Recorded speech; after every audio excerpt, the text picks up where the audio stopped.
নমস্কার বন্ধুরা, আমি ঐন্দ্রিলা আর আপনারা দেখছেন ওয়াইল্ড ইন্ডিয়া ট্রাভেলস। আপনারা জানেন যে আমি ওয়াইল্ড ইন্ডিয়া ট্রাভেলস চ্যানেলে মূলত পাখি, প্রকৃতি এবং সেই সম্পর্কিত ভ্রমণের ভিডিও বানাই। আজকে আমি আপনাদের চেনাবো আমাদেরই বাড়ির চারপাশের পাখিদের, যেগুলো হয়তো অনেক আগে মানুষ এমনিতেই চিনতেন, কিন্তু আজকাল প্রকৃতি থেকে আমরা অনেকটা বিচ্ছিন্ন হয়ে পড়েছি। আমাদের চারপাশের সহজ পাখিগুলোকেও আমরা অনেকেই বাংলা বা ইংরেজি নামে চিনতে পারছি না। আজকাল বাড়ির আশেপাশে সবুজ অনেকটা কমে গেছে, বরঞ্চ শহরাঞ্চল বেড়ে গেছে চারিদিকে। সেই জন্য পাখিরাও একটু কোণঠাসা। তাও বলবো, যদি আপনি একটু খেয়াল করেন বা আপনার বাড়ির থেকে কাছাকাছি যে গ্রিন প্যাচ আছে সেখানে যদি যান, তাহলে হয়তো কিছু পাখি দেখতে পারবেন। আজকের ভিডিওতে আমি আপনাদের বেশ কয়েকটা পাখি চেনাবো বাংলায়। দেখুন তো এগুলোকে আপনি আগে চিনতেন কিনা। প্রথমে দেখাই পাতি কাককে। সাধারণত আমরা চারপাশে যে কাকদের দেখতে পাই সেগুলো কিন্তু পাতি কাক। জঙ্গলের দিকে আমরা দাঁড় কাক দেখতে পাই, তার চেহারা এবং গঠন আলাদা।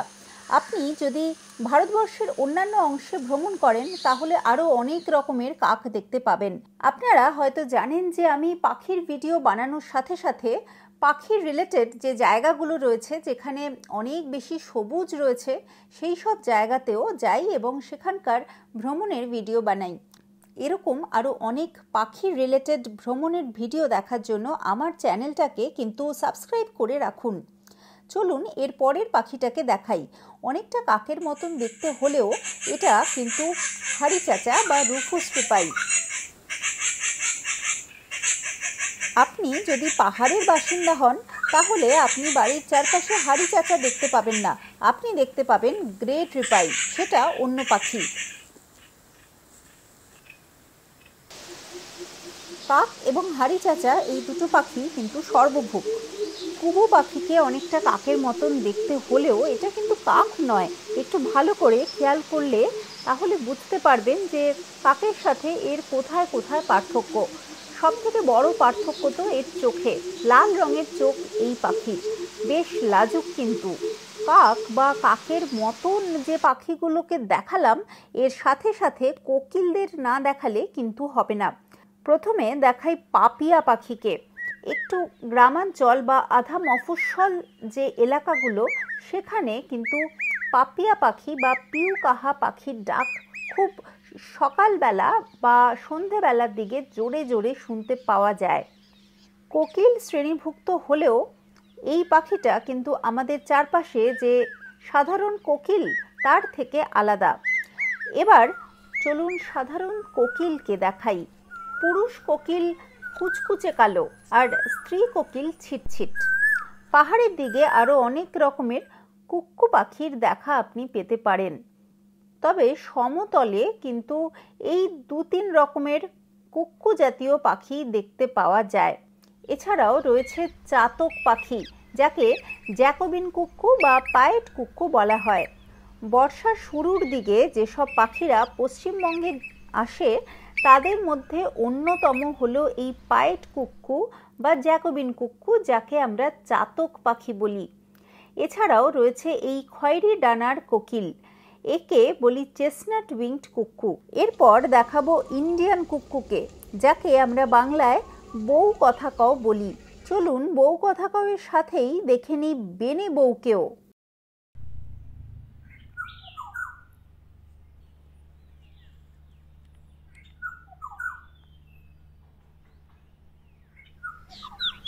এরপর দেখাবো কালো ফিঙেদের। মূলত পতঙ্গভুক এই পাখিটাকে আজকাল কিন্তু কাকের চেয়েও বেশি দেখা যাচ্ছে কোনো কোনো জায়গায়। জঙ্গলের দিকে গেলে আবার ব্রোঞ্জড ড্রঙ্গ বা অ্যাশিড রঙ্গ পাহাড়ে দেখতে পাওয়া যায়। এরপরের পাখিটাকে আপনারা সবাই চেনেন, এবং আমরা যখন আশেপাশে বেশ পাখির ডাক শুনতে পাই তার মধ্যে অধিকাংশই কিন্তু এই পাখির ডাক। ভাত শালিক বা সাধারণ শালিক এই পাখিটাকে বলা হয়। এছাড়াও শহরাঞ্চলে এশিয়ান পায়েট স্টার্লিং বা গো শালিক, গুয়ে শালিককেও খুব ভালোই দেখতে পাওয়া যায়। তবে যদি আপনি একটু মফস্বল বা গ্রামের দিকে যান তাহলে দেশি পাওয়ে পাখি বা চেস্টনাট টেল স্টার্লিংকে দেখতে পাবেন। ভারতের অন্যান্য অংশে আরও অনেক রকমের শালিক আছে। তাদের সম্বন্ধে বিস্তারিত জানার জন্য আমার অন্যান্য ভিডিওগুলো ফলো করুন। চড়াই পাখিকে কে না চেনে? ছোট্ট ছোট্ট এই চড়াই পাখিরা আজকাল শহরাঞ্চলে অনেকটাই কম দেখা যায়, তবে মফস্বল বা গ্রামাঞ্চলে অনেক রয়েছে। আপনি কমেন্ট করে জানান যে আপনার বাড়ির আশেপাশে চড়াই পাখি কি এখনো দেখতে পাওয়া যায় নাকি কমে এসেছে।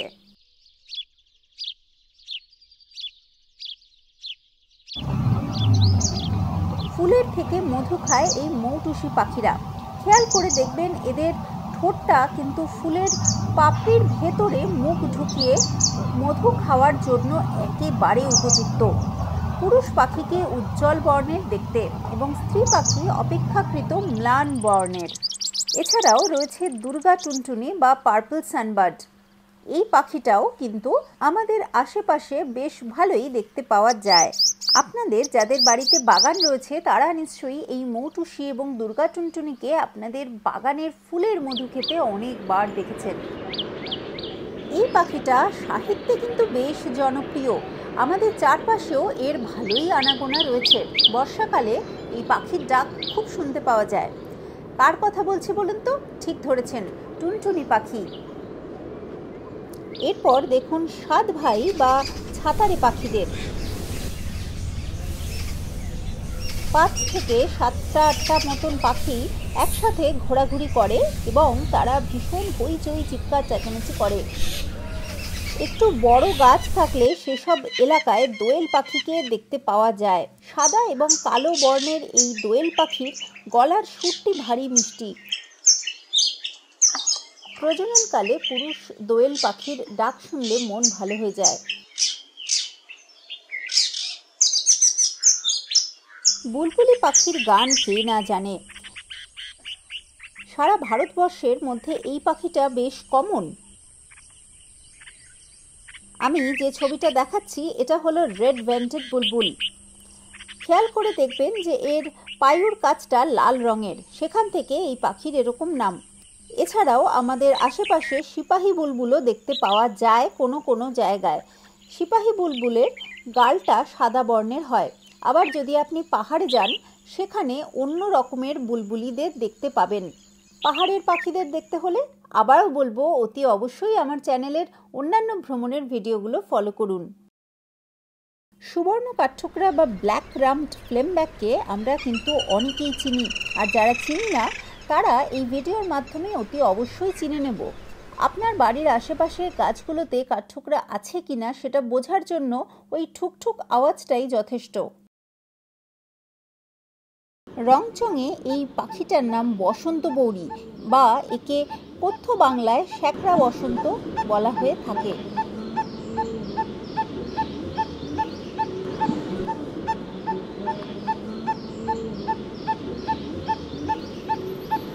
এরপর আসছি ব্লু থ্রোটেড বারবেটকে নিয়ে। আমাদের চারপাশে যদি কোনো বড় গাছ থাকে এবং মূলত সেগুলো যদি বট বা আম এই জাতীয় ফলের গাছ হয় তাহলে অতি অবশ্যই কিন্তু বসন্তকালে আপনারা বসন্ত বৌরি বা এই নীল গলা বসন্ত বৌরি পাখিটাকে দেখতে পাবেন। গ্রিন বি ইটার বা বাঁশপাতি পাখিকে সাধারণত কিন্তু বাঁশ গাছের আশেপাশেই দেখতে পাওয়া যায়। বাঁশ গাছের পাতা যেরকম সবুজ এবং সরু, এই পাখিরও কিন্তু দেহের গড়নটা অনেকটা সেরকম, হয়তো সেখান থেকেই এর এরকম নাম এসেছে। তবে ইংরেজি নামটা মনে রাখা অনেক বেশি সহজ। কেন জানেন? কারণ এই পাখিটা কিন্তু সত্যি সত্যি মৌমাছি বা এই জাতীয় পতঙ্গ ধরে খায়। এরপরে দেখাই সাদা বুক মাছরাঙা, যেটা পশ্চিমবঙ্গের রাজ্য পাখি। সেই জন্য আমরা হয়তো সব থেকে বেশি এই পাখিটাকেই দেখতে পাই। এমনকি যেখানে অনেক বেশি শহর সেখানেও এই পাখির দেখা পাওয়া যেতে পারে। তবে ছোট মাছরাঙা বা কমন কিংফিশারকে দেখতে গেলে আপনাকে একটু গ্রামের দিকে যেতে হবে। পরিষ্কার জলাশয়ের কাছে এই পাখিকে দেখতে পাওয়া যায়। আপনি যদি আরও একটু গ্রামের দিকে যান বা সুন্দরবনের দিকে যান তাহলে আপনি আরও অনেক রকমের মাছরাঙা পাখি দেখতে পাবেন। ভারতবর্ষে যে 12টা মাছরাঙা প্রজাতি পাওয়া যায় তার মধ্যে অধিকাংশই পাবেন আমাদের সুন্দরবনে। আমার সুন্দরবন সিরিজে এই মাছরাঙাগুলোকে আমি দেখিয়েছি। এরপরে দেখাই লক্ষ্মী প্যাঁচাকে। সুন্দর দেখতে এই প্যাঁচা সৌভাগ্যের প্রতীক। মা লক্ষ্মীর বাহন এই বার্ন আউল। বার্ন শব্দের অর্থ হলো ধানের গোলা। যেহেতু এই পাখি ধানের গোলাতেই বসবাস করত আগেকার দিনে, সেই জন্য এর এরকম নাম। এখনও ওই রকম হ্যাবিটেট বা কাছাকাছি ওই জাতীয় জায়গাতেই কিন্তু এই প্যাঁচাকে দেখতে পাওয়া যায়। শহরাঞ্চলে একটু বড় গাছ থাকলেই খেয়াল করে দেখবেন এই খুড়ুলে প্যাঁচা বা কুটুরে প্যাঁচাকে দেখতে পান কিনা। আমি দেখেছি যে লক্ষ্মী প্যাঁচার থেকেও এই প্যাঁচা কিন্তু অনেক বেশি কমন। তবে ভুতুম প্যাঁচা খুব একটা কমন না হলেও গ্রামের দিকে অনেক জায়গায় দেখতে পাওয়া যেতে পারে।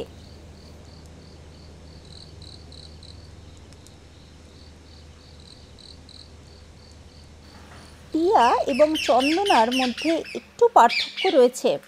টিয়া পাখি মানে হলো রোজ উইংড প্যারাকিট, যেটা আমরা অনেকটা কমনলি আশেপাশে দেখতে পাই।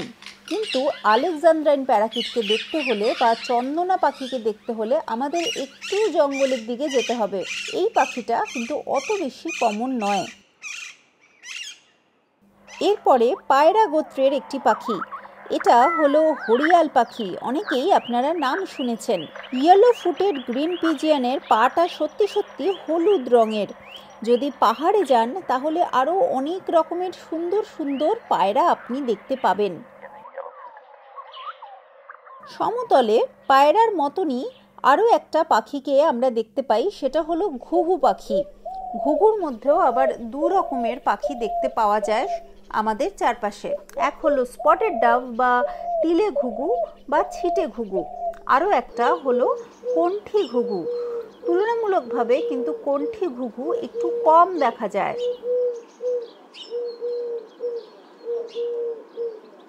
তবে আজকাল সবথেকে বেশি যে পাখিটা দেখতে পাওয়া যায় সেটা হলো এই গোলা পায়রা বা ফেরাল পিজিয়ন। এই পাখির মল থেকে কিন্তু শ্বাসে অনেক রকম সমস্যা হতে পারে। চেষ্টা করবেন মনুষ্য বসতির আশেপাশে এই পাখিটাকে খুব একটা বেশি বাসা করার জায়গা না দিতে, যেহেতু এই পাখিটাকে মনুষ্য বসতিপূর্ণ এলাকায় দেখতে পাওয়া যায়। সেই জন্য একে অনেকে খাবার দেন, সেটাও কিন্তু খুবই খারাপ। ছোট ছোট যে অন্যান্য অনেক রকমের এতগুলো পাখি দেখালাম, এই অনেকগুলো পাখিকেই কিন্তু এই গোলা পায়রারা বেশি বাড়তে দেয় না। পপুলেশন আটকে দিচ্ছে এই গোলা পায়রারা। শুধুমাত্র তাই নয়, এদের মল থেকে মানুষের স্বাস্থ্যেরও ক্ষতি হতে পারে। এই ভিডিওর মাধ্যমে আপনাদেরকে আমি অনুরোধ জানাচ্ছি যে গোলা পায়রাদেরকে আর খেতে দেবেন না। হাটিটি বা রেড ব্যাটেলড ল্যাপুইংকে আপনার বাড়ির একদম পাশে দেখা না গেলেও একটু ক্ষেত আছে বা জলাশয় আছে এরকম জায়গায় একে দেখতে পাওয়া যায়। হাট্টিমাটিম টিমের কথা তো ছোটবেলায় কবিতায় পড়েছেন, সেই হাট্টিমাটিম পাখি কিন্তু এটা। চলুন ঘুরতে ঘুরতে যখন জলাশয়ের কাছেই চলে এসেছি তখন জল পিপি আর জল ময়ূরদেরও দেখে নিই। বর্ষাকালে এদের দেখতে পাওয়ার সম্ভাবনা অনেক বেড়ে যায়, কারণ এই সময় এদের প্রজনন ঋতু। আমি প্রথম বিভূতিভূষণ বন্দ্যোপাধ্যায়ের উপন্যাসে এই জল পিপি এবং জল ময়ূরদের কথা পড়েছিলাম, সম্ভবত পথের পাঁচালীতেই। আপনি কি প্রথমেই নাম শুনলেন নাকি আগেও জানতেন?